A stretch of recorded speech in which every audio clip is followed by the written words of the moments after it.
All right, here with Kris Jenkins, owner of K25 in Aurora, Illinois, owner and director of Top Tier West, Illinois State grad, and West Aurora grad as well. So, Kris, Yes, thanks for sir. jumping on with me.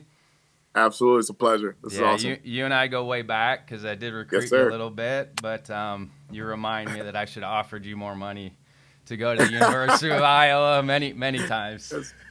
Yes, sir. Absolutely. Hey, you got us out of a jam in 2022. We were supposed to go to the Barnstormers at Northwestern. Then, with all the COVID Mhm. protocols that were going on, you bailed us out. And it was literally the weekend or two after our convention in Chicago. Yeah. But I appreciate you doing that because the Oh, facility was yeah. fairly new at that point, correct? Absolutely. We're pretty new, but it was a blessing. I had man, I joined ABCA through back in 15 or something like that. And Jeremy Sheets kind of was the first one to kind of introduce me in, and he was always great to me until still to this day. He gives me that bear hug he always talks about, and it's just a real good community and good family. So if there was any chance for me to help and be a part of that, I was all for it by any means. So it was awesome. And I was nervous because it's like, okay, we're in Cook County. We had just had, we got through the convention, but you literally went 5 miles west of Cook County into Naperville and Aurora, and there were zero COVID protocols going on. Like, I was worried. I Right. was like, are they going to have to mask up, and are we going to have to space? And that was the weirdest thing ever to me, is because we're 5 miles Yes. away from downtown, and there's no COVID protocols. Yeah, it was a little odd. It's like two different roads at that time. It just from everything going on. It just and it was fluctuating. It was changing time by time, but it just seemed like it was two different roads sometimes. And obviously a benefit for you because you didn't have to deal with a lot of that with people coming in and out of the facility. Correct. We didn't have to deal with it as much, but we still tried to. I had this thing where it's like, hey, we're gonna do our part. So we tried our best to make sure everybody was safe, like during that time. And it was more about everybody being comfortable too. Like I didn't want any big debates inside the facility when we're here to play baseball and get better. And so we tried to do our part. And we had everything: the sanitizer, we had the temperature checks in the front. People had a QR code they had to scan in, like the whole nine, just to kind of make sure everybody felt comfortable and was focused on the task at hand, which was obviously baseball and softball. So And you were hooked up with Top Tier before you opened the facility, correct? yes, I was with Top Tier.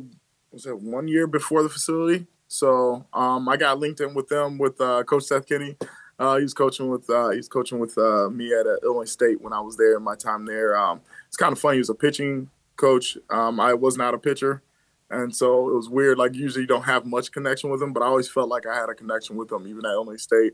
He would try to help me out. He was young Seth then. He would try to help me out and stuff, even as a hitter, just from what he saw as a pitcher and what he could exploit, which is huge. And so that relationship just kind of took off. And you don't see your coach for a while after you graduate, and life and things bring you together again, and it just kind of took off. So it's been awesome. And you didn't play for Top Tier coming out of West Aurora, correct? No, I didn't know about Top Tier. I didn't even know they had a Top Tier. I don't even know if they did, honestly. Back when I was, Oh I yeah. finished Hey, coach, don't but I say think that. Todd Fine will be getting after you. Yeah, Top Tier's been around for a long time. yeah, Yeah, don't probably say he Todd. probably Todd, don't come after me if you listen to this. Do not come after me. he probably told me I wasn't good enough to play, so that's probably why. Oh, hey, you have a so phenomenal facility there. What were the thank you, biggest challenges with starting getting that thing rolling there? man. Honestly, out of all the things, COVID was right around the corner and was happening. But the biggest challenge I would say, like hindsight, was um, kind of like the fear of failure, right? It's like, man, this is a big uptaking. It was my life dream. I'm born and raised in this area from Aurora. I'm pretty prideful in being from the west suburbs. And it was just like I knew I wanted to do something big for baseball in the west suburbs, but it was still that overline. You start hearing like even some of your close friends and close family are like, "Hey, you sure you want to do this? I don't know if it's a good time." The COVID thing was lingering, so everybody was a little afraid of I think everything at that point. But it was just kind of steadfast and staying focused and just kind of that belief in self and manifestation. Like, no, I'm gonna make this work. I'm gonna make this happen.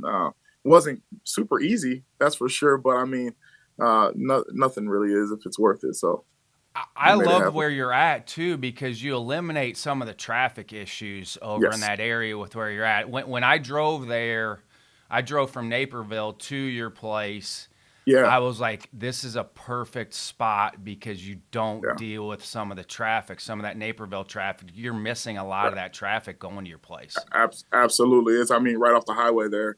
And that was kind of like when I found it, it was kind of funny. When I found it, I had been looking at other facilities and stuff, and I was always considering that, like, how easy is it to get here? Like, how easy is it to get here from Triton, where I went to JUCO at? Like, it was like I was always thinking, like, how easy is it for somebody that doesn't know the area to get here? But being right off the highway, we got people coming from east, and then we got people coming far west. They can come straight through 88. And it just makes it easy. We got a main road, Randall, right up the street, so it all just seemed to fit right. And it was funny because it was the last place I looked at, and it was kind of like when I came up, I was kind of like, man, this is not going to like. It's just not a good time. And I was bent on that. Like I was like, it's not a good time.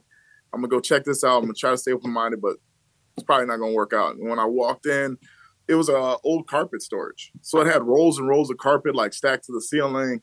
So it was hard to visualize. But as soon as I stepped in, I was like, yeah, I see it. I was like, this is it. I was like, I'm gonna have turf food here, and I was like starting to talk out loud and about where I would plan stuff, and it was just like it just felt like home. So it's been a great build so far. With the planning process, did you lean on anybody that was running facilities as far as how to lay it out, where to get equipment from, where to get turf Yeah, from, netting? Who'd you lean on to get all of that stuff taken care man. of? I would say somebody that helped me out the most was Todd. And Todd's a bulldog of a guy. He seems like intimidating a little bit when you see him, but I mean, if you're one of his guys, you're one of his He's got some guys. Jim Brownlee in him too, as far Yeah, a as little like bit. if you know Todd, like if you know Todd, Yeah. he's got that teddy bear and he will do anything Yes. for you.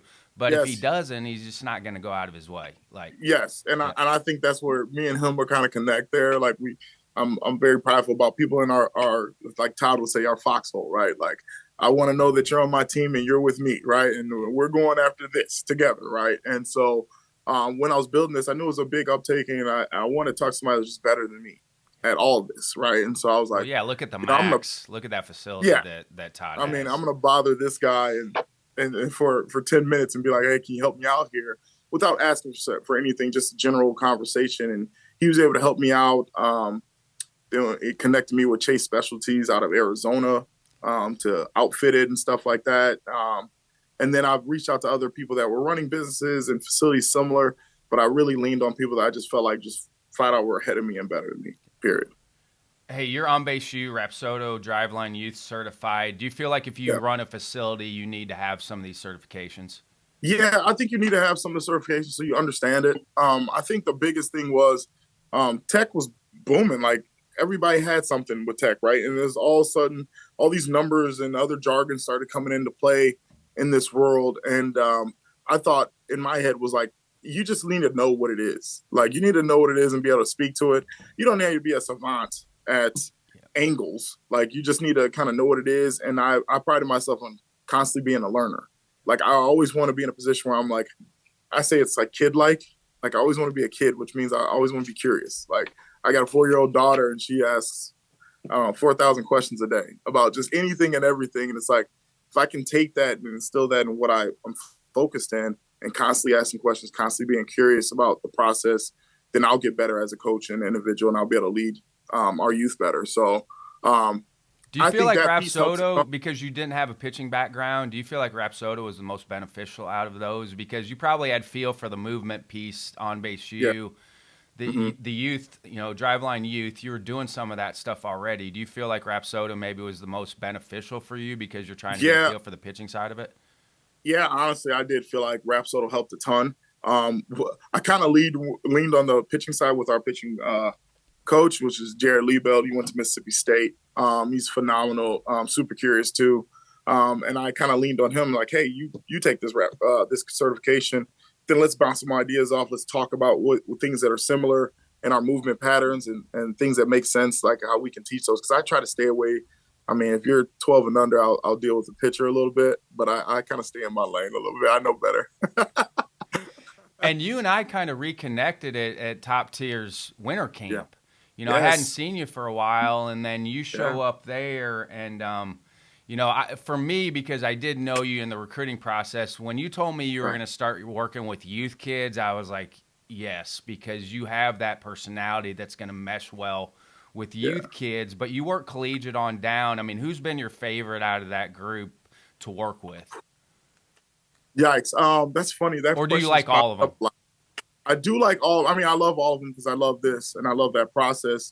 I think there's things that are very similar. I've worked with some minor league guys, and it's funny that I'm saying the same things I'm saying to a 12-year-old, right? And sometimes it's about simplifying, right? Simplify, make things easier, make it more hitterish instead of like terminology to make myself sound smart, right?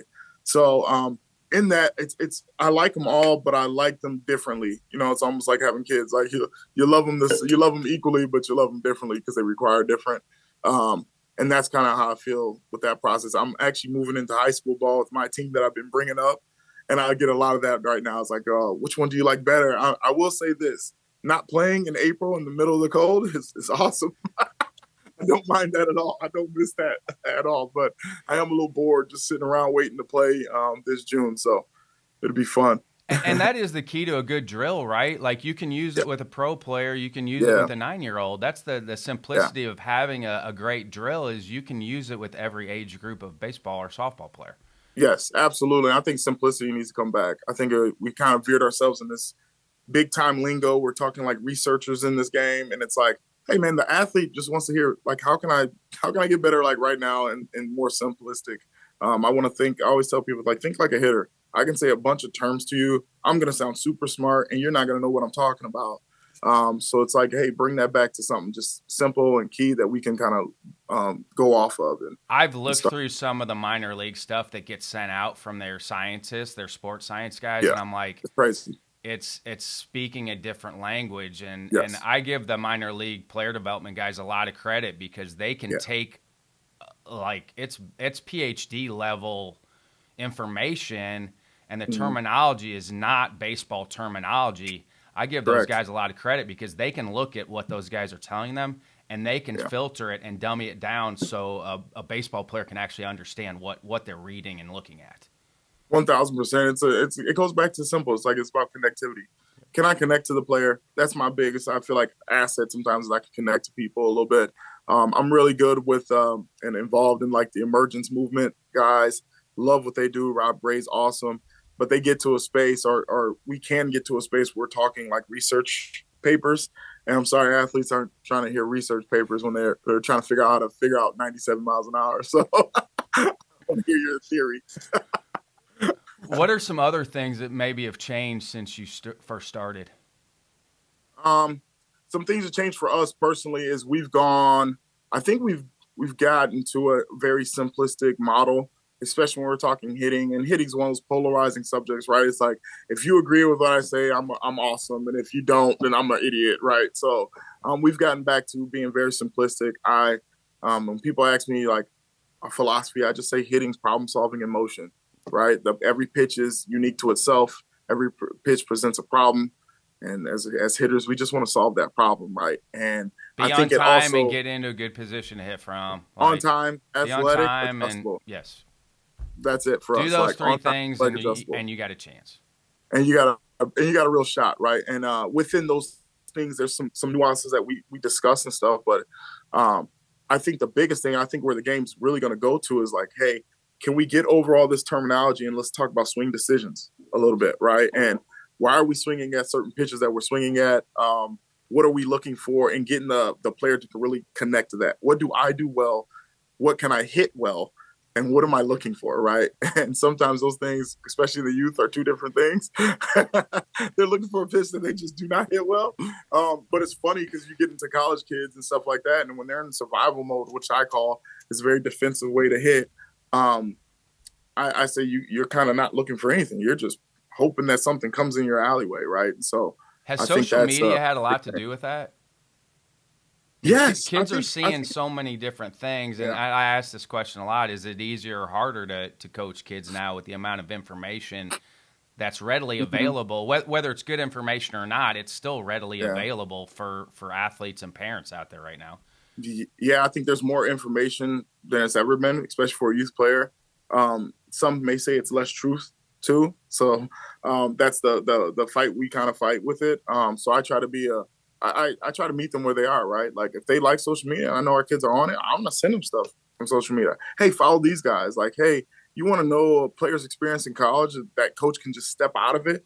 Follow the 2% podcast and listen to actual players talking about it. Like, listen to this. Like, you might catch on some things, and there might be things that I didn't really find valuable, but they do. So I do think social media helps, and of course, if it helps, then obviously there's another side to that where it does make it difficult at times because then you got kids looking up. I got a 5'2" kid, and he's looking up Aaron Judge, talking about this is what I need to do, and I'm like, well, I mean, no, that's not what you need to do, right? So, Juan Pierre.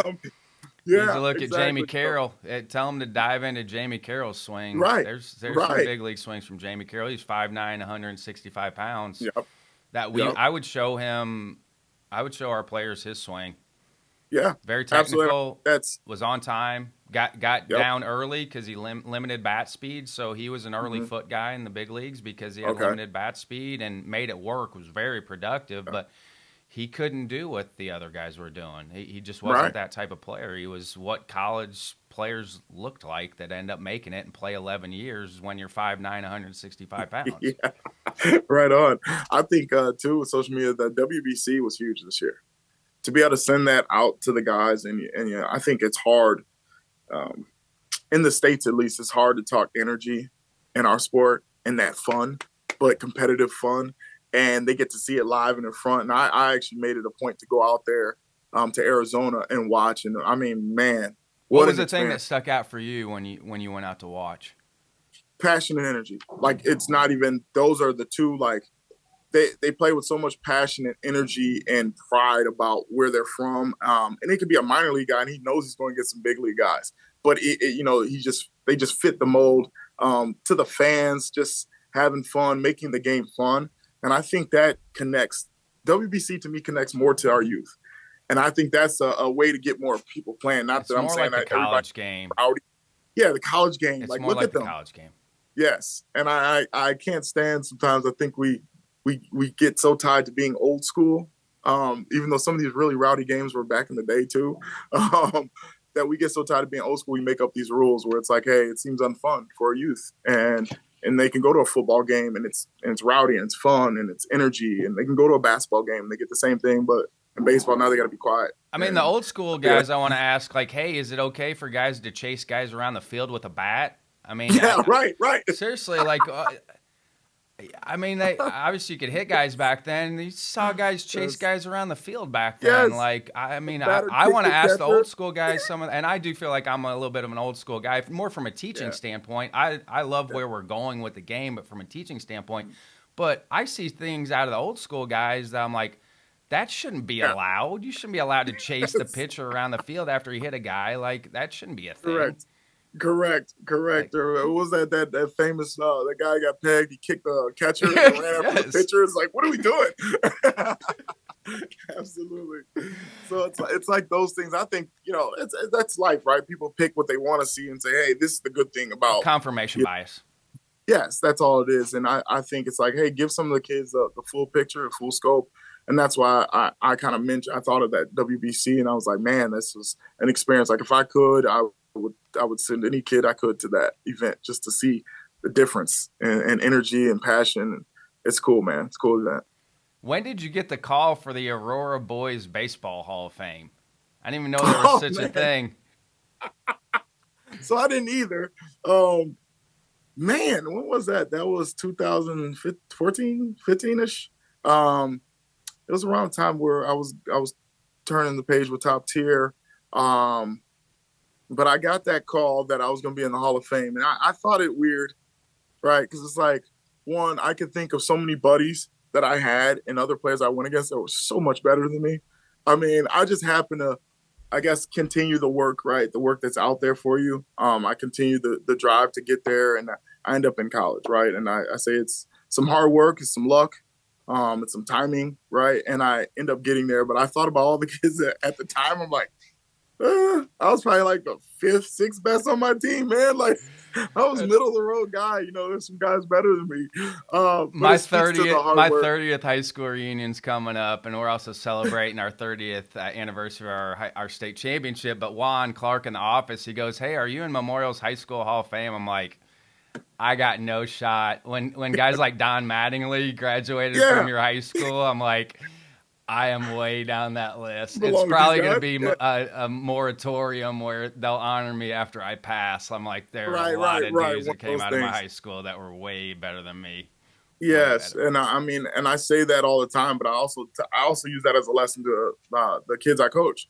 I'm like, hey man, like, yeah, I went D1, and what are you in their seventh percentile of all athletes? If you Yes. go, to college Any period, sort of right? college Any sort baseball. of college. So it's not about D1. And I was a JUCO kid first, so I love the JUCO game. And I always tell them like, man, I wasn't the best when I was 10. I actually was terrible. I would want to walk more than anything. I was scared of the ball. Like it was rough. It was rough. Little league was a little rough. So I think the Hall of Fame forgot about those years. They remember my 12 year. So I mean, I always tell them that you don't have to start off strong. We're really into like development. Your record doesn't mean much. I hate the rankings 10, 12, 13, 14, It's not a thing. It's and more for the stand at parents. 15. It's more for the It's like, parents. hey, it's more for parents and people It's that for the want to parents. promote that kind of stuff. Yep. And it's like, hey man, get down and get better, Sorry about that. Oh, that's all Get right. down and get better at what you're doing. Don't worry about being ranked or being recognized right away because it's a long game here. It's a long game. So you're hopeful that, and once you hit high school, you could play for 8 more years. You're really hopeful. Silence that. There it goes. All right. You Sorry have an about that. office phone. You have to have Office one. phone. You Because got to. of 4 Hour Work Week, Tim Ferriss, I haven't had an office phone in like 15 years. I Oh got wow. I got rid of my office. My line feeds to my cell phone here. It's a way to simplify things. Yeah. I got that from Mine Tim mine get Ferriss. forwarded that way. Gets Yeah, they forwarded. get forwarded that way. So like, and I'm like, anybody that needs to get a hold of me probably has my cell number. And if I don't, if a number pops up and it's not a name, I don't answer it because I'm like, I Right. have 7,000 contacts in my cell phone. So I'm like, they Yes. probably have my cell number and can get a hold of me. Somebody, right. Hey, you're a three-sport athlete in high school. I mean, do Yeah. you have many Yes. three-sport athletes coming into the facility? Yes. So maybe not three sports, but definitely multi sports. My nephew's actually a three sport athlete as well. We have several on our we have like two on our team. We have some younger kids that are three sport athletes, and I think it's great. I really support multi sport athletes. I was one. I think it's great for the body, for movements. I think it's great for each sport.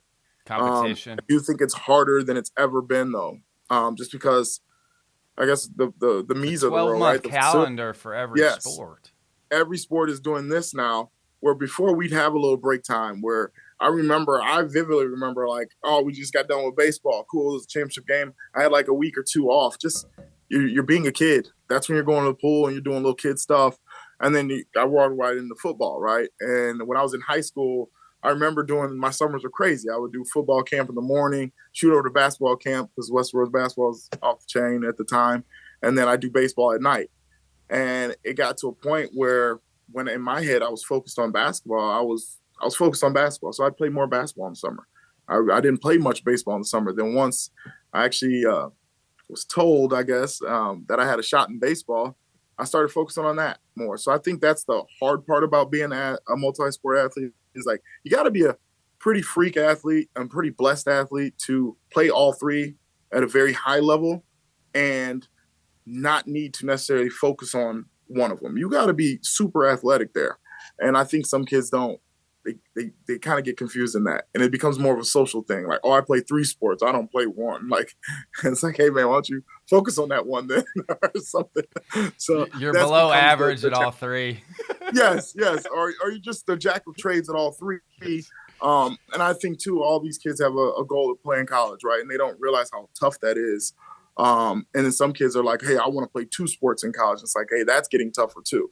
But they see the kid at Ole Miss and they're like, look, he can do it. I'm like, yeah, you can, but understand the work that is under all this. You guys are looking at the peak of the mountain there, and you're not looking at everything that's happening under that. So Who told you that, that's the hey, big you should probably focus on baseball? You got a chance to play college baseball.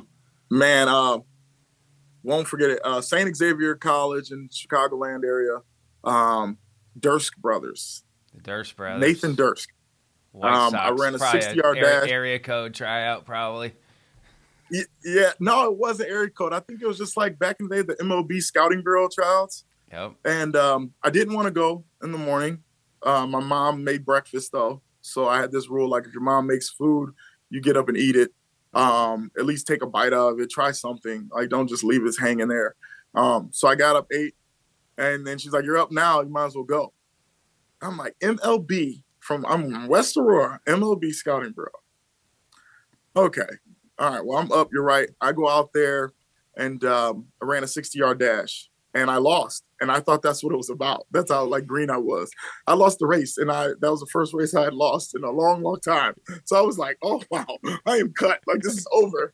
And soon enough, one of the Durst, I'm pretty sure it was Nathan Durst, came over and was like, hey, you go to West Aurora, right? And I'm like, yeah. And they were like, okay, give me a second.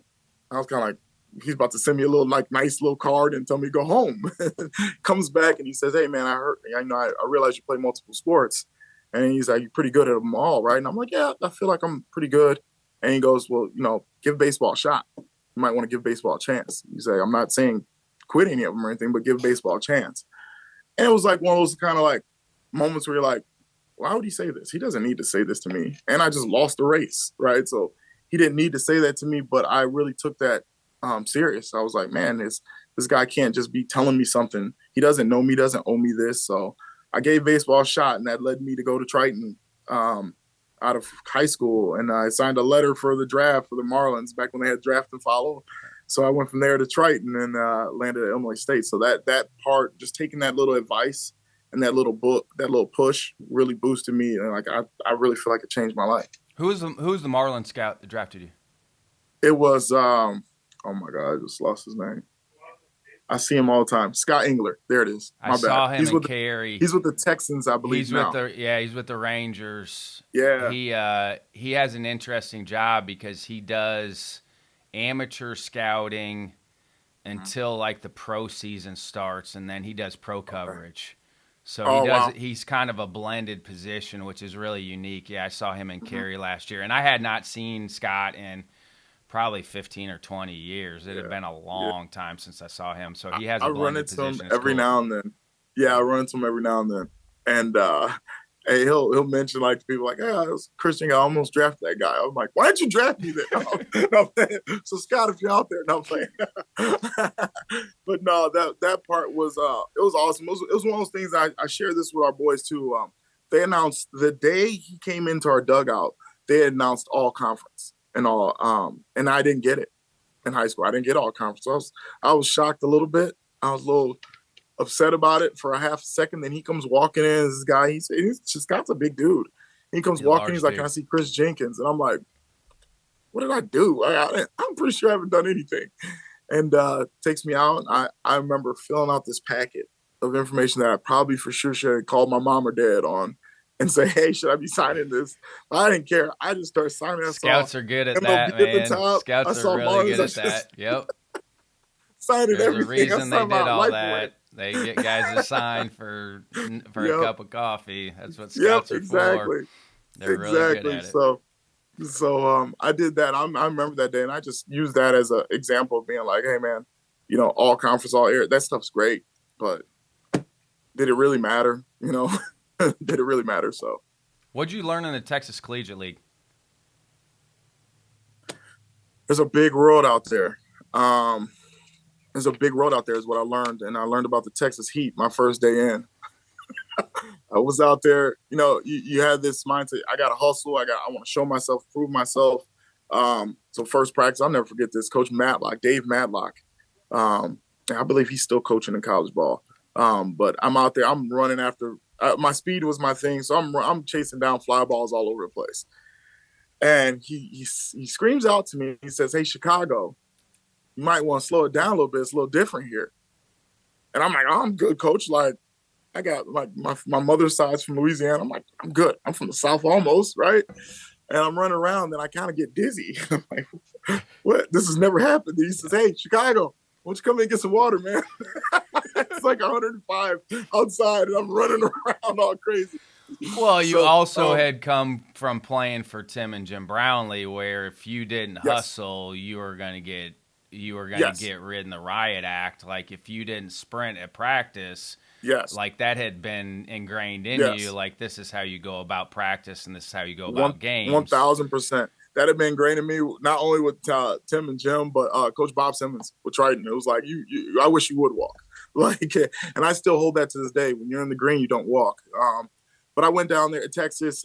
We had Corey Kluber on the team. We had a kid, Eddie Degerman, who was a little touted, a little higher. He's from Rice University. He was awesome, dude. Great experiences down there. But Corey, I tell people this to this day, Corey was like our fourth pitcher. And it wasn't much. It was like, oh, it's Kluber. Like, he's good, but like, He's no a big deal. Then, shortstop. I mean, he was kind of converted guy too. He was in that list yeah, of converted guys too. We yes. saw them when I was at Iowa. We played in Stetson's tournament, and Mm-hmm. he threw Friday night against Nebraska.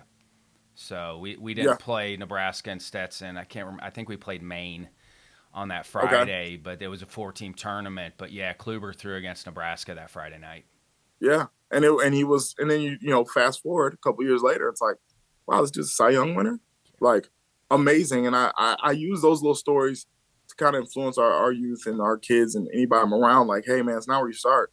It has nothing to do with your start. I'm sure he wasn't ranked as a future Cy Young pitcher at any time. And he just took on to the work. I always remember that about him. He worked really hard, and it's kind of like a all business guy. But Texas was an exceptional experience. Well, you won a Coming from championship, Chicagoland. correct? Yes, won the That's a championship down big there. deal in the summer. Like, Big it's a deal. big deal at Big any deal. level. Like, it's fun, Yeah. man. We did that with the Twin City Stars and Bloomington Normal, old CSEL, Yeah. and that one of my best memories is winning a championship that summer, my Yep. sophomore And summer. I honestly I caught the last ball to win it. I hadn't won anything in baseball up to that point. I'd never won a baseball like championship. Like, even in little league, we were all semifinals and losing the semifinals. High school, we got to like super sectional and lost. Just couldn't, like, That even was at like my Triton, sixth at that short. point. At that point, Yeah. my college summer league was like my sixth championship I had won along the way. At that Oh point, gosh. Well, good for you. well, it That's wasn't awesome. like obviously I was on the team, but way Right. more. We had really good players on the teams. Yeah. From Little League up through Legion, high school. Mm-hmm. Like You we always want just to win it. had good teams, Nice. man. Good teams, good I players, and good always wish teammates. that. Like, good teammates. Absolutely. 1,000%. I won state in basketball. So that was my only ring at the time. So it's really cool to bust that one out from TCL every now and then and just kind of like reminisce. There's some good times, man. Really good relationships and connections. It was a really good time. Who was harder to play for, Bob Simmons or Jim Brownlee? Simmons. Bob Simmons. By the And I way, my think dad was soft on you guys at Illinois State. He probably I changed. heard that. I I actually heard. remind him he changed from Evansville to Yes. Illinois State. That's why Yes. I would tell him, I'm like, what are you doing? Like, you're changing. Like, don't do it. Like, he wouldn't listen to me. Sorry, Dad, Yeah. you didn't listen to me. But I think, private schools, I think private school coaches can do a little bit more with their guys than maybe some public school guys at Yeah. times, for right or wrong. But I do feel like he was way soft on you guys at Illinois State. I had actually heard that he was a lot different, a lot softer and stuff. I would just say Bob, just because the competition there was a little different. I was the slowest outfielder on the team, running a 6'5". Did you That play was with like Nate shocking. Price? Yes, and you actually recruited him over me. P.S. Just That want to throw that was out that there. was Nick Zamzandi. That was Nick No, Zamzandi. Nate's my Now dude. Nate Price That's ended up my being a that's great my player dude. for us. He was awesome. He was awesome. He was a Man, draft. Nate was Drafted. totally made sense, that pick. Pricey. He's back in Iowa City. Yes, he is. Yes, Good he is. dude. He was down in I Florida saw for a him at while. a I went to visit funeral him. 2 Oh years yeah. ago. I saw him at a funeral. One of our former players at Iowa passed away, Scott Oh no. Moss. Oh, So sorry to actually, hear that was that. last year. So yeah, I got a chance to hang Oh out wow. with a bunch of Iowa grads. It was a terrible reason to have to go back to Iowa City, but Correct. the benefit of that is reconnecting with guys that you Yep. had coached. So yeah. Absolutely. Nate was one of my Absolutely. favorites because he was Yes. tough My and dude. just nothing. And I think that's part of playing for Bob too. Is like you knew if somebody could get through 2 years with Bob Simmons, Like, they were going to be fine when they got to you yeah, because they had already dealt with that, and they were going to have thick skin, and you're going to be able to coach yeah, them and coach them the right way. You just knew if you got a kid from Triton that they were going to be fine when they got to you. absolutely, absolutely, absolutely. What'd you learn from Phil Bodine at Plainfield South? Oh wow, Bodine. I will say this. Bodine was like he will say this. He treats me like I'm one of his sons. And what I learned more, that's when I got my coaching chops. Like you go from playing, and I see this now, and I feel like an old guy now. I see a college kid fresh out. They're sure that they know how to coach this game because they played, right? And I was that. I came out, I'm like, Illinois State, Triton. I had some awesome coaches, TCL. Like, dude, I got some good experiences. And I got there and it's like practice planning and stuff. And I was like, dang, I didn't think of this. Like, what are these guys gonna be doing while these guys are hitting, right? Like, I never thought of all those nuances in coaching. And that was, Bodine really helped me out with that a ton. Really taught me a lot about coaching, a lot about honestly player progression and seeing that like, hey, this kid's a freshman now. Bodine's pulling him up on varsity. I'm like, I need him for our sophomore team. He's like, no, you got to see the big picture. So you really helped me be able to see the big picture with players and their progression, where they scale to, and then practice planning and details. Like I thought I had the details down as a player, but I did as a player. Totally different ball game as a coach. So he helped me kind of foresee that. He was awesome. It was a good experience too, especially for my first coaching gig to jump into somebody that has a super high standard of where he wants his program to be, where he wants his coaches to be. That helped me a ton because if I would have gotten into a space where a guy with a lower standard just preached off my college career, I wouldn't be the coach I am. I wouldn't even be close. And great facility. It's got 2 fields there. Oh yeah, They used to run cares a so lot. many scouting events there in the Yes. summertime. It was Yeah. perfect place to go scout because they'd have Yep. 2 games going on at the same time, and Yep. you could basically Right next to each other. you could sit in left field of the JV freshman field and Yep. watch both games going on at the same time. It was a One perfect thousand place to percent. scout. Perfect. And he cared, right? And like, and I'm not no bashing any high school coach, but all high schools aren't equal, right? And he cared. He cared about the windscreens behind, and he'd care about it like it was the best player in the world, right? And I just realized like he was like, all this matters because if it makes the boys feel appreciated and the boys see I care about this, they understand the buy-in. And I was like, wow, that's cool. And I feel like that's something I really take into consideration with coaching these teams. Like they know that I care at the end of the day. They know I care about them. And that's past players too. Like say what you want, either whether they left the program, we cut them. Like they know that I care about them as a person. And I think that's huge. And you've kind of touched on this too, but how can we help players and parents get a better perspective, a healthier perspective on the development piece? Yeah, I mean, I think it's just telling the truth. And the sad thing about this is like the truth is spherical, right? It's my truth, right? And that's like give them the information that they can make their best decisions because that's all. I used to take things personal with parents and stuff, the criticisms you get, and it's like they don't know what they're talking about in my head, right? And I'm like, and I had to scale back and go, no, they're trying to do the best they can as a parent. And yes, they might not know what they're talking about, but they're at the end of the day, they still are trying to do the best they can. So, I mean, we've had some hard conversations where I got kids, we do a college list, what schools you want to go to. And some kids come up with some funny schools. Everybody wants to go to Tennessee now. Everybody wants to go to Vandy. Everybody wants to go to Ole Miss. And I'm like, and I'm there sitting there like, hey, I believe in you. I'm your coach and I know you work hard, but now we got to have a rough conversation, right? And I think it's the more people are willing to be honest, especially during trial season and stuff. And I think there's too many salesmen, and everybody wants to sell this ranking and sell this. This is what we do, and we were undefeated. And my thought is, and I come in our parents' meeting, and I tell them right away, if we're undefeated, I have failed you guys. I've done something really, really wrong here because that's just not how it's going to go, right? So I think that piece of things and letting them into that. We just had a huge meeting that really could have changed some things in our program with our 15s. I scaled back on some tournaments that we were in. And I said, listen, I want you guys to think about this. We're a team decision. I said, but right now with the new NCAA rule and how that's possibly can affect our boys, I, as the coach, feel responsible enough to tell you guys, like, listen, we maybe shouldn't go to Georgia for 6 days. Maybe we should wait on that till next year. And then you guys take that money that you're going to spend on that and send them to the actual college camp that the kid wants to go to. So now we're intentional. We're direct about their recruitment. And practice more, by the way. Okay. And Let's play a practice a weekend ton. And tournament that's, so we can practice 3 days before that. yes, And yes, then pitchers can get their bullpens in. We're not going to burn up as yes, many arms, so you can throw your side yes, sessions. You can get your yeah, inning or two in on the weekend or three, but you're going to right, be way more productive on the mound because you can get your side session work in because you're yep, not having to throw 2 times on a weekend and get burned yep, up. And it just makes way more sense to me. And one my thousand percent. hope, and I was going to ask you too, like, what would you like to see change out of travel tournaments?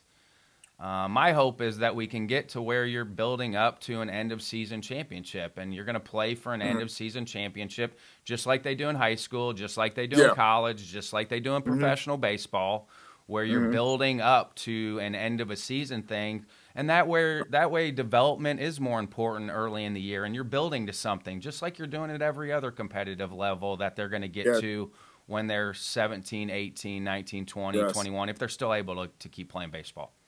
yes, yes, right on. Man, what would I change travel? Ooh, that's a loaded question because there's a decent amount. But for the most part, I think it's right where you're right spot on what you're saying. I'd actually like to see more tournaments that are just 5 games. Go play. Like let's get out of the playing, and A now you got round coaches. robin. Basically, Yeah, it's a round four or robin. Go five and play games the round game. robin. Play your Yes, games and then go home. yes. Play a full game. Don't do the time limit thing. Now you got coaches doing 5 mound visits just so they can say they won. But it's like, hey man, what are your kids gonna do when they can't do that? And they can't get bailed out that way. You got to learn how to finish a game, right? And I will honestly say this: I probably lost games because I didn't do it. I was like, no, we're gonna play.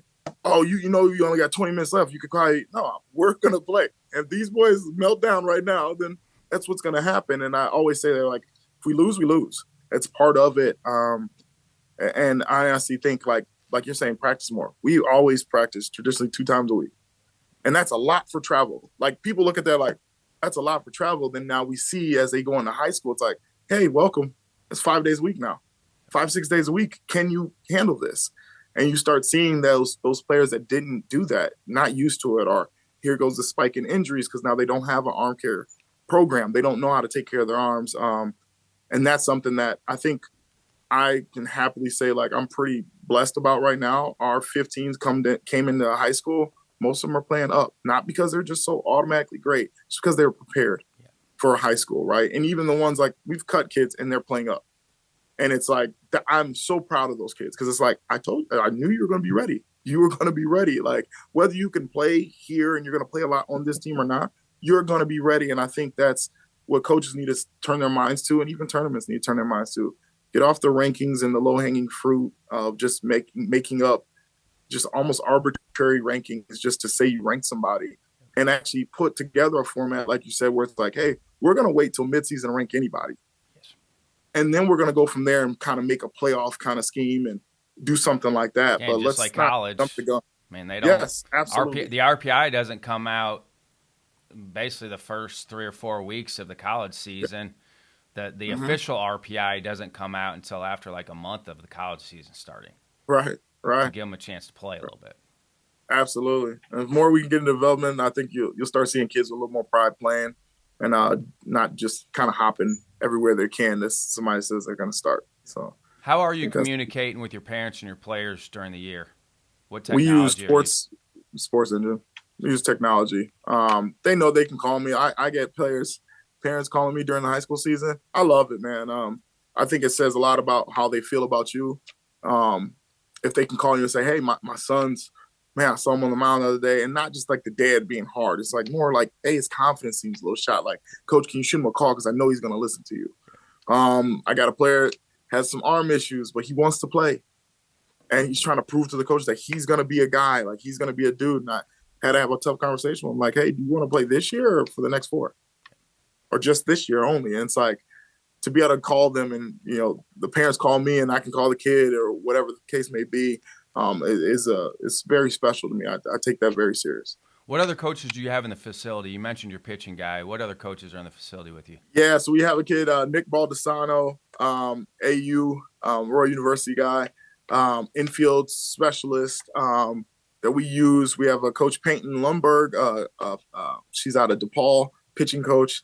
DePaul University. She's running our softball team. She is super passionate and I know phenomenal. nothing. That's the one thing I know nothing about softball pitching. Like how to, You and I me both.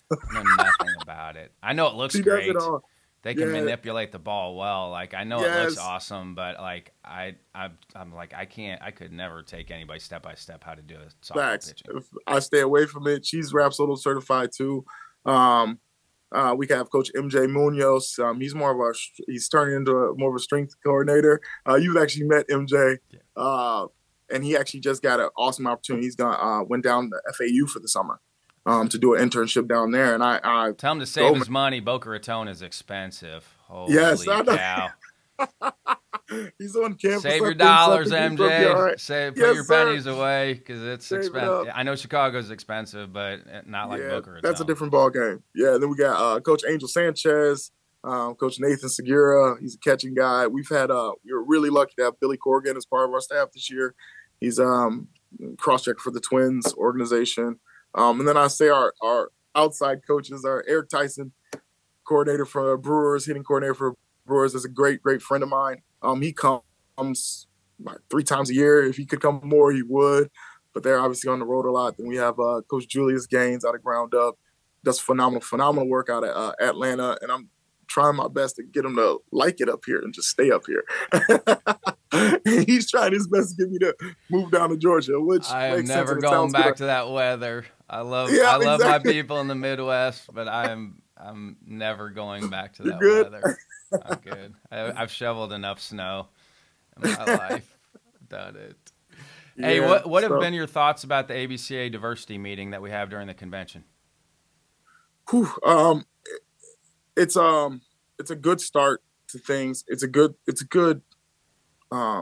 environment to start a good conversation that can be tough and can be awkward, but you see a bunch of people in there that are willing to step up and at least have the conversation and talk more. I was pretty, I guess I'm pretty, it's pretty, I don't Yeah, know what but the you're word is, but passionate. Like for me, like you're passionate about it. So like yeah, with any of our committees, we have to get differing opinions yeah, in the room and let them hash it out. You know, yeah, when Dave Kylitz was our executive director, you know, Craig's dad, those Division One meetings that we had, because back in the old days, we're trying to get the 25% rule, the transfer rule, the yeah, roster cap. There were a lot of things that weren't in place that we all knew were going to help college baseball at the time, right, right, but not everyone agreed with that. So there would be some extremely passionate and yes, confrontational conversations that were had at that coaches meeting. But that was the only way that we were going to come to some sort of a resolution one thousand and then percent, have a united front of like, okay, like yeah, maybe not everybody agrees, but this is the best thing for baseball at this yeah, time. And yeah, I'm that's my hope for all of our committees is that we have differing opinions. People are passionate about it, but then we mm-hmm. ultimately come to a collective group agreement like this is for our Yeah, level of baseball, this is what's best. And yes, so this yes, is what we're going to do. Not for the yeah, individual. This is right, what's best for baseball as a collective unit. So this is what mm-hmm. we need to do at every level of baseball. Right, 1,000%. I think the diversity piece in baseball, like obviously, I'm super passionate about that, and I don't think it's a one race issue or anything like that. I Yeah. think it's just diversity in baseball, and And that's one of those Carrick things says too. it It's well. It's about inclusion. inclusion. It's Yes, about like inclusion. Like, you let's know, get there's everybody a playing. difference between just kind of soft shoeing it Yes, rather than it's all inclusive.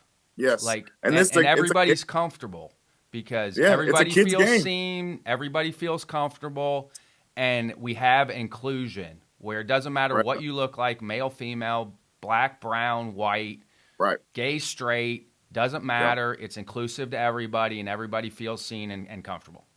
yeah, and I think that stuff really starts at the youth level, getting kids out played right. I'm trying to do my best here. My part. We started a nonprofit. K25 cares. It's kind of typical of a nonprofit, right?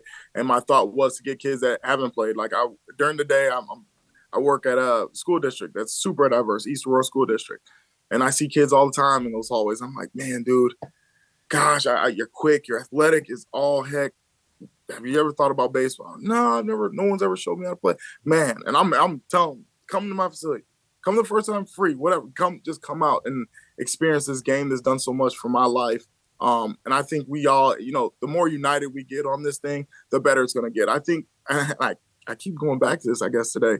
The WBC is a great example of what that looks like in our game. Those kind of athletes, very passionate, intense, a lot of energy, and being accepting of that energy, right? And I think sometimes we do a really bad job with the youth game. Like, I remember there's a distinct situation when I was at USA's. This was the first time I was down to USA's, and a kid got up to bat. I mean, imagine these kids are like, I think they were 11. Super excited. I mean, he's at USA's, like, whoa, like this is huge.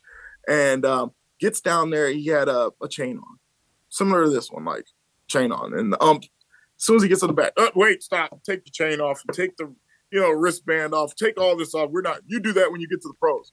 When I get to the pros, I'm 12. What are we talking about? And it's like, hey, why don't you just strip the fun out of the game first? But and I say that to say, but in football, go get it, kid. Basketball, absolutely. All you see is Steph Curry gear, LeBron gear, KD gear. They're emulating what they wish to be like. And in this game, we have too many of those unwritten rules. We're like, oh, I don't like that. That's too flashy, or I don't like this. And then those kids are going home and they're watching the College World Series. And then you see Clemson bring out a rim when somebody dunks and they're slamming it in the rim. Or, it's like, why would you strip them away from that and say, wait till you get there? Well, the chances are they're not going to get there. So can they enjoy this now? Please, let them enjoy it now. And I think those are the things where people get in their own way, or they make it about themselves and what they like.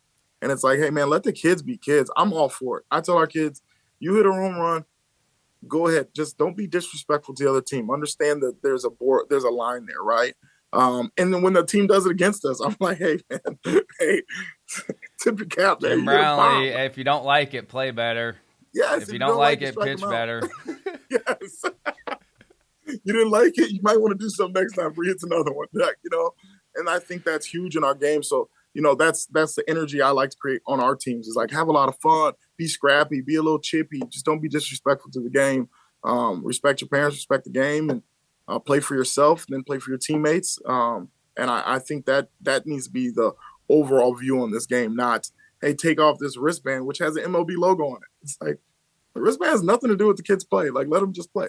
With our black kids, we had kids with cornrows, we had kids with huge afros, and they were like, Coach, you want me to cut my hair? I was like, no, I actually kind of like it. As long as you can keep your hat on, like, I don't care. Like, man, style it however you want. I don't care. Just be able to keep your hat on. We're all good. Like, I was like, I think it actually kind of looks really cool. Like, I'm actually kind of jealous. I can't do any of that. My hair's falling out now. So, but I was like, I think it's great, man. Like, just as long as you can keep your hat on, we're good. 1,000%. I mean, down to the music before games. Like, let them go, let them rock. As long as it's clean, like, clean it up. As long as there's no cuss words in it, like that's what they like to. I'm sure I listened to stuff when I was coming out that I'm sure my coach was like, "Why is Ryan listening to all that stuff?" But I like it. It spoke to me. So give some people some grace. That it's a newer generation. They're going to like newer things. So again, let them have their own personality. Let them enjoy the things that they like to enjoy, because we were all kids once. Yeah, 1,000%. And I try to stay away from the blaming the kids, right? Like, oh, these kids these days. Where it's like, well, we're leading them. So hey, I'm driving Uber and Lyft now, just for a side deal. But honestly, because we're in a great area, and I've driven a lot of college kids, and I've driven some high school kids. I've had some phenomenal conversations with the younger generation, and I do feel like it's coming back. Like, I've had some highly intelligent conversations with some younger kids that I'm like, I really feel like it's coming back. Like, I feel 1,000%. Like we're going to get back. We got to believe the future, right?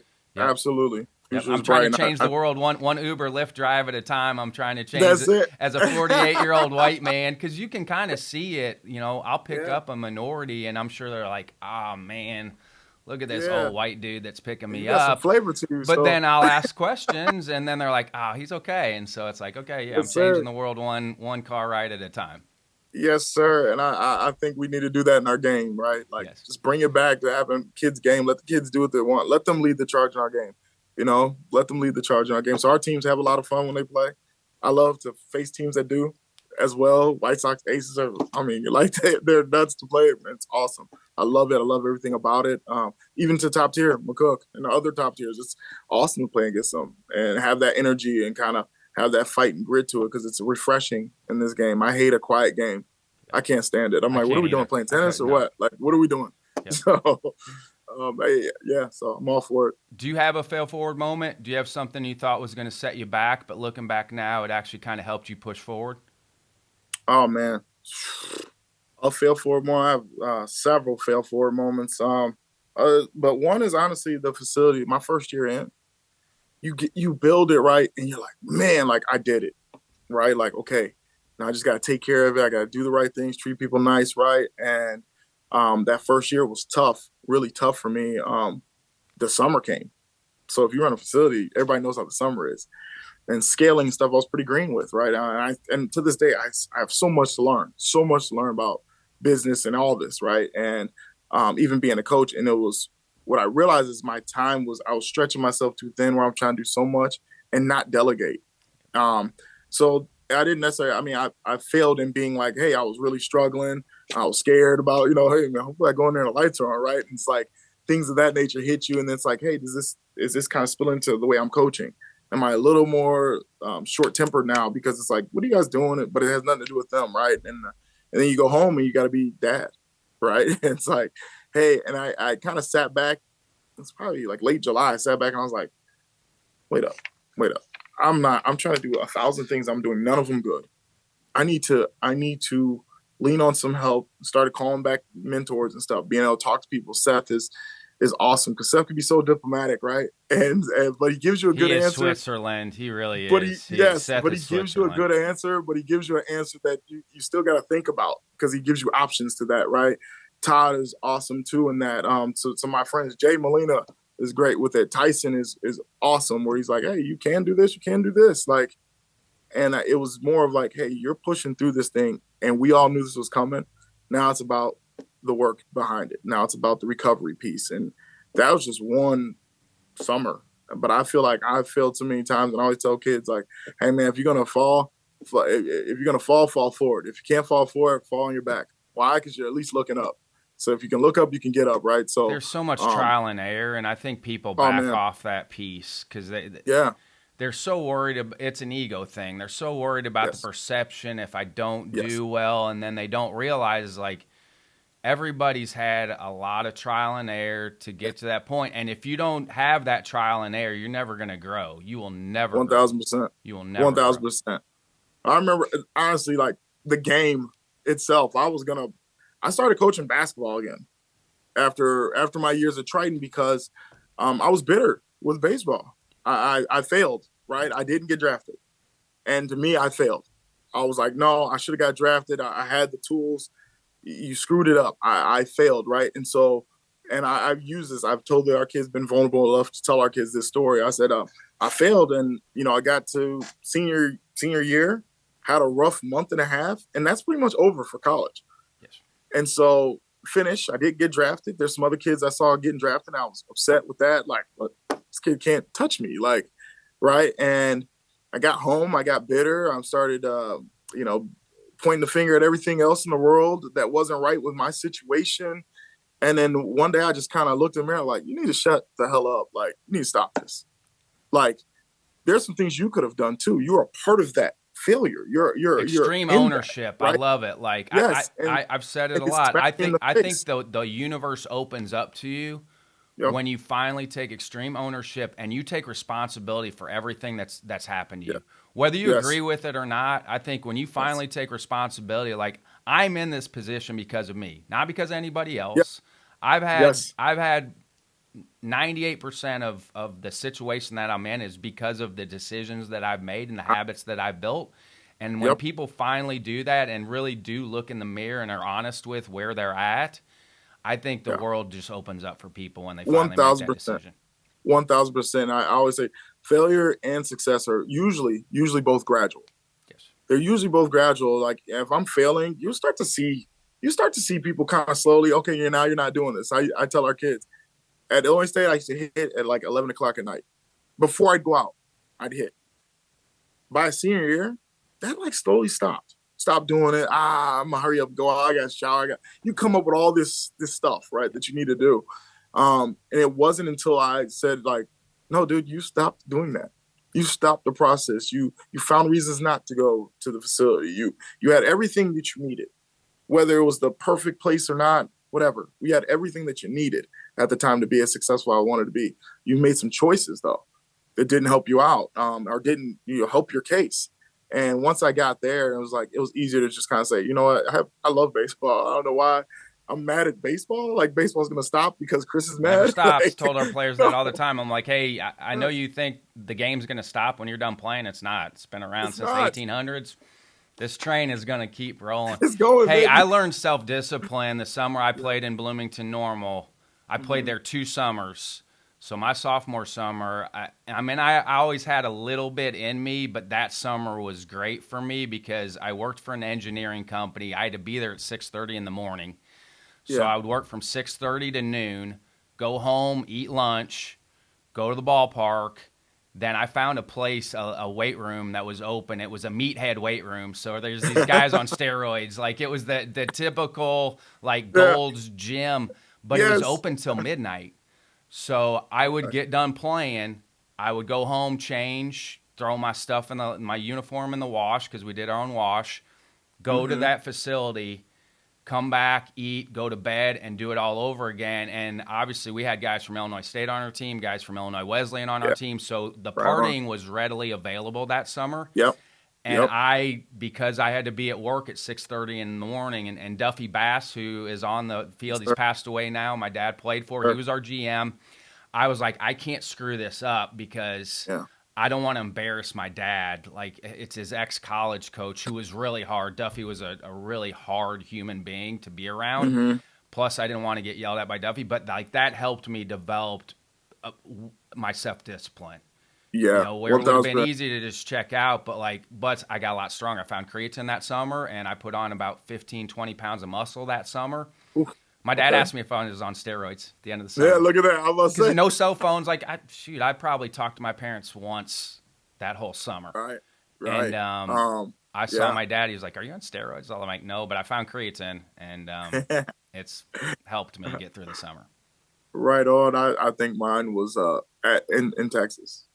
The fear of being sent home. Yeah, Like my because you thing don't is, I want to can deal go with my home from dad injury. if you get sent I'm home. not getting sent home. Like it's not happening. And a couple of our kids did from just bad performance. Actually, my host brother got cut. I thought I was gonna have to move homes. Like so, I was like, man, I got to get in here, get with some kids that are better than me. Iron sharpens iron. Train with some kids that I think they got a little more than me, and figure it out. So that How was when did I you really. learn to delegate? When I took the job at Western Illinois, my wife Amy was like, "I don't think you can be a head coach." She goes, "Because I don't think you can delegate to people." She goes, "You're used to doing everything yourself." She goes, Yeah.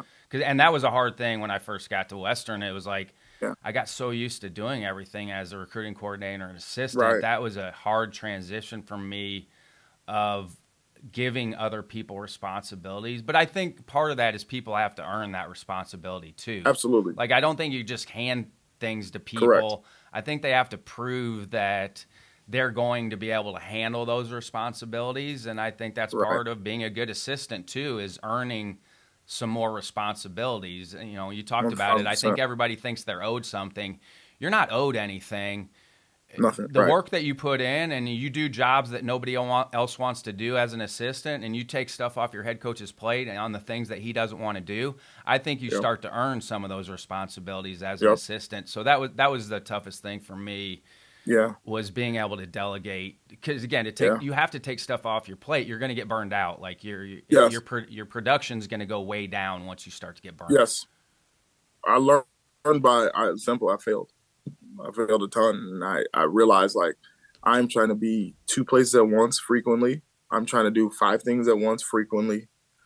So you start feeling yourself getting burnt out and stuff. But I'm very like protective over what I've built, and I'm very like I don't want to just trust anybody. Like there was a while where I would have the only key. Me and my wife had the only key, and I wasn't letting anybody in.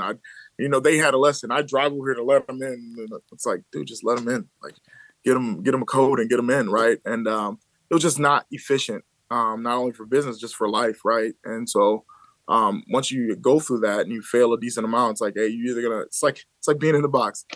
You strike one, you better adjust to something, right? So I started adjusting. I started reading books, started getting to reading a decent amount, What's been your talking more favorite and book more. lately? Oof, oh my gosh, don't do that. I go in spurts. Oh, Berto and I talked about it. I go in spurts, so I'll check like 3 or 4 out because I just mm-hmm. I need to read a little bit and then pick something else. Kind of like studying for college, like studying small bursts of different Yes, topics because I same. think you retain better.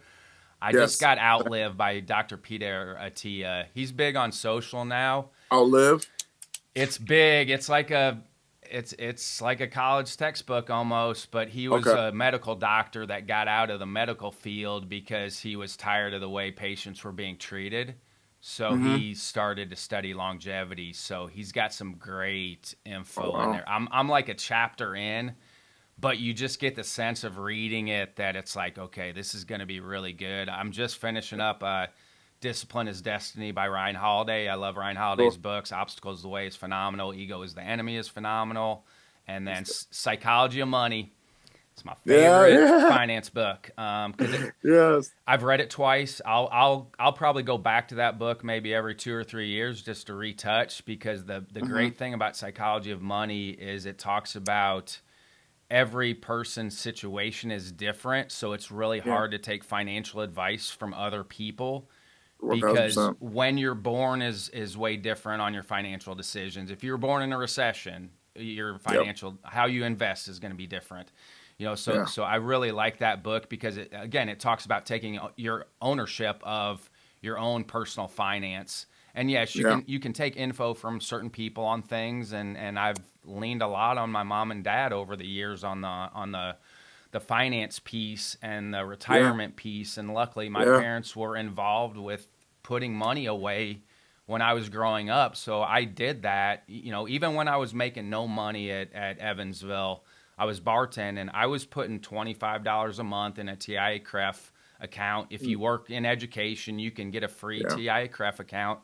And that Yep. mutual fund that I started when I was making no money. That's what my wife and I used for a down payment for our house That's when awesome. I was 29 years old. And so Wow. that account had been building $25 a month for 8 or 9 years. It was actually a pretty good amount of money, even though it Yeah. really wasn't. If you think about $25 a month, okay, Yeah. don't go out to eat one meal. Yes. But Yes. that's a self discipline thing too, and living One below thousand your percent. means. Psychology of Money has a great story. In the beginning, there was a janitor. Nobody knew he was wealthy, but when he passed away, he donated $8 million to Wow. different charities and schools because he had lived below his means for like 60 years and Wow. just put money away. And Oh. I know we're getting off tangent here, but anybody if Not you want to yet. be wealthy, and again, there's a difference Yeah. between being rich And and being wealthy. wealthy. If I see somebody with a nice car, a nice house, I'm just like, they spent way more money than I ever would have on a Yeah. car. One So thousand I think percent. it's all Yeah. relative. I think most people Yeah. now spend exactly what they make or overspend what they make. Yeah. So if I Correct. see somebody with really nice stuff, I'm like, they're probably overpaying for that. Overspend on that. I think a book to answer your question, a book that I like is the Energy Bus. Love it. Love it. Um, Ole Miss, that it, was their book that they went back to last year. yeah, it spoke a lot to me. Just because I've always been told I got great energy. Like I'm an energy guy. Like Your giver. and you can tell when I'm not feeling that. Like people are like, oh, something's wrong today, right? And it's like understanding how that folds into the way you treat people, the way you coach, the way you speak to people, just the way you go about anything. That's a great book. Um, great If book. I I'm love not Rob. feeling well, I'll cut my hair. I cut my own hair now because of COVID. So I've saved. There you go. Somebody was trying to be like, how much money do you think you've saved the last 3 years of cutting your own hair? And I'm like, probably $2,000 is what I've Easy. Yeah, saved. easy. Because it was Easy. my daughter had an autoimmune disorder during COVID, so like Okay. I couldn't do it. And then luckily my son Jackson, who's in Asheville, had been cutting his own hair or at least like trimming it. Uh-huh. So when the office got shut down, I went back to Illinois and I was like, well, barbers aren't open. I'm like, Jackson, just take a 2 guard and And just just go, zip go. it. And then after that, I was like, I think I can just start doing it. So I watched a couple YouTube videos on how There to it do is. it.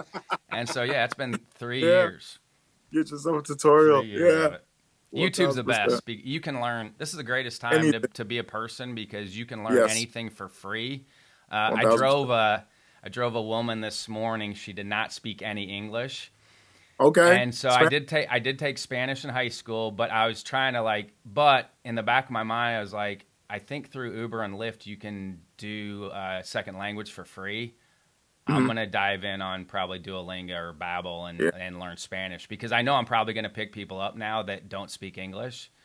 Uh-huh. That from a communication and language barrier piece, that would just be Yeah. another thing to be able to communicate with them. I actually said my vowels in Spanish. Did you? Good for you. So yeah, That's yeah, uh, man. So I'm definitely trying to get better and better at that. And I can get by. I can get by with some good for Spanish. you. So I can get by a little bit. My wife's Latina, so it helps. And if for like during COVID, we tried this thing where she only talks to our daughters in Spanish, and I talk to them in English. So they'll have that. Perfect. But it's huge That's for a me to neural hear it too. pathway thing too. Yeah, absolutely. I think it's 8 years old is when your language neural pathways harden to where it Yeah, makes it way more difficult. So if you can get a younger kid yeah. exposed to a second or third language, that's why you see people that can speak 5 or 6 different languages is because they've been exposed to those They've different been exposed languages. But 1000%. that's why you also see, like, I always give people grace that maybe have an accent because Hmm. they've probably lived in the United States for 40 or 50 years, but Yeah, they moved here after they were 8 years old. yeah. So their accent is going to be whatever you have as an Their 8 year anchor. old, Yeah, that's going to be your accent going forward. So I always try one to give thousand. people grace that maybe you're thinking, oh, they're a foreigner. They're not a foreigner. They're an American. They just Yes, they just moved here after they were 8 years old. So they're going to have right, look at Arnold Schwarzenegger. He's a great example. right. Still He there. still has his Yeah, very thick German accent because he yeah, moved here later in life. So he's always going to yeah. have that accent. And honestly, the English language, if people actually just looked at it, it's It's impossible. ridiculous. So I it's got ridiculous. I got a buddy in So Indy. His yeah. girlfriend, that's what she does for a job. Is she does English as a second language. Uh-huh. And I was there at Indy Super Bowl, and I'm listening to her conference call, and I'm like, oh, English language is hard. Like Oh, it's there's ridiculous. vowels that are silent. Yes, There's multiple words that sound the same but are spelled different yes, and have different yes. meanings. Like it's an impossible language for somebody that comes from. Ridiculous, man. It's an impossible Absolutely, language. It's impossible. 1000%. Hey, you talked about manifestation. Is that one of your routines? I mean, do you have that set into your routines? Is manifesting? Um, I would like to call it a routine. I think it probably is because I look at things and I am like, I'm going to do this, I'm going to do that, I'm going to do this, and it's usually some things that are a little tougher. Like I know that, like one of the things I manifest all the times, I know that I'm going to have a nonprofit camp, free camp for kids that don't can't afford this sport at a field somewhere around here soon, and I'm gonna get people involved to get gloves donated and that whole mashup. Right, I'm gonna do something like that, and then I'm gonna be able to scholarship those kids into our programs and be able to help them out and give them more opportunities. I manifested it having a facility. Um, when I and at the time I was like, "Are you crazy? You barely got $50 in your bank. Like, how are you gonna do that?" But I always visualize, always tell myself that I can do it in a limitless way. That it's like, hey, I'm gonna do this, and when I do it, no matter how I do it, it's gonna be perfect for what I need at the time. That's So, the end of my morning quiet time is gratitude and yep, then manifestation. I do think I manifested this job actually, but the there it is. piece is like seeing yourself actually in it. Yeah, I think that's the thing. People are like, well, what if this? What if this? I'm like, no, like experience there's no all way. of it. Like if Yeah, you're gonna do it and go that route, like experience what it actually feels like as you're yeah, doing it. And yeah, I guess over the course of my career, I've probably manifested every job I've ever gotten because it yeah. moved from volunteer to assistant to recruiting Well, coordinator to head coach. I think in a roundabout way, I probably manifested, but it was me seeing myself actually in those positions. yes, It wasn't a guess or a what if. It was me actually feeling it and experience mhm, what it would feel like to actually be in those positions. And then same thing. I think if you do that, I think the world opens up to you as a person. absolutely. I did that at USA's. So I'm Yes. gonna be on this. I'm gonna be a coach or something here, whether it's a recruiting guy or a coach. I'll get there eventually. So that's one of those things too. What are some final thoughts or something I should ask you that I didn't? Oh no, I think it's a great conversation. I'm not looking for any particular question at all, man. I think it's a great conversation. My final thought is like any youth out there. I said it earlier. Success and failure are both usually gradual. So if you're not doing as good as you'd like to do, that's part of you. It's part of your environment. It's part of you. And if you're doing well, it's part of you. It's part of your environment as well. So attitude and effort is everything. So Jenks, thanks for your that's all. time, man. Love you. Man, Appreciate I you. Thanks for appreciate you, everything you're brother. doing. All right. Appreciate Yes, it. sir. Absolutely. Thank you.